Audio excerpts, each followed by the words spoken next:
শরীরে যদি কোনো অঙ্গ পতঙ্গ লাগে আমি দেশনেত্রী বেগম খালেদা জিয়ার জন্য দোয়ার জন্য সবসময় প্রস্তুত আছি। একজন দেশের জন্য জীবন দেয়, আরেকজন দেশের ক্লান্তি মুহূর্তে দেশ ছেড়ে পালিয়ে যায়। কত আপন করে নিয়েছে সেটা যেন উনি দেখে নিতে পারে। আমরা সবাই দেশবাসী দোয়া করতেছি যে আমি ভিতরে ঢুকতে পারবো না, কাউকে ঢুকতে দিচ্ছে না অনুমতি, তবুও আমি আমার বিবেকের তাড়নায় চট্টগ্রাম থেকে আজকে আমি এবার কেয়ারে আসছি।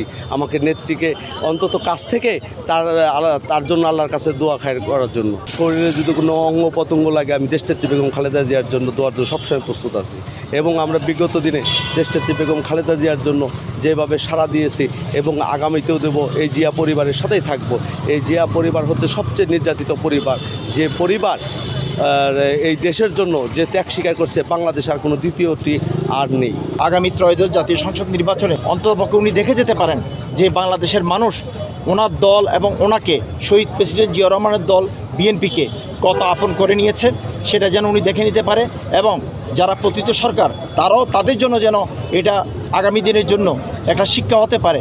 সেই জন্য আমি আজকের যারা উপস্থিত আছেন এবং আমাদের নেতাকর্মী সকলের কাছে আহ্বান জানাবো, আপনারা এখানে অহেতুক বিন না করে আল্লাহর কাছে প্রার্থনা করবেন যাতে বাংলাদেশের সাথে, বাংলাদেশের স্বাধীনতার সাথে, গণতন্ত্রের সাথে আমাদের দেশনেত্রী বেগম খালেদা জিয়া যেন দীর্ঘ হায়াত, নেক হায়াত দান যেন আল্লাহ দান করে, সেটার জন্য আপনারা দোয়া করবেন। বাংলাদেশে দুজন নেত্রী আছে, একজন দেশের জন্য জীবন দেয়, আরেকজন দেশের ক্লান্তি মুহূর্তে দেশ ছেড়ে পালিয়ে যায়। তো আমরা গর্বিত বগুড়ার সন্তান এই জন্য যে আমরা এমন একজন নেত্রীকে পেয়েছি যিনি এই দেশের জন্য, জনগণের জন্য নিজের জীবনটাকে বিসর্জন দিচ্ছে। কিন্তু একবারে উনি ভাবে নাই যে আমার চিকিৎসার জন্য আমার দেশের বাইরে যেতে হবে। উনি সবসময় দেশকে নিয়ে ভাবছে, দেশের জন্য চিন্তা করছে, যার কারণে আজও উনি দেশেই আছে। তিনবারের আপসীন নেত্রী বেগম খালেদা জিয়াকে দেখার জন্য, দেখতে তো পারবো না, উনি এই হাসপাতালে চিকিৎসা হচ্ছে, তাই আর কি আসলাম যে কোনো খোঁজ খবর পাওয়া যায় কিনা।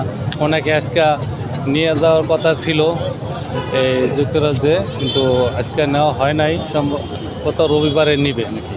আপসীন নেত্রী যদি এই সময়, এই দেশের সংকটময় সময় আমাদের মাঝে আবার ফিরে আসে, আল্লাহ সুস্থতা দান করে, তাহলে অনেক উপকার হবে। এবং আমরা সবাই দেশবাসী দোয়া করতেছি যাতে উনি দ্রুত সুস্থ হয়ে যায়। এবং আজকে শুক্রবার সারা বাংলাদেশের মসজিদগুলো জুমার নামাজ পর দোয়া করা হয়েছে।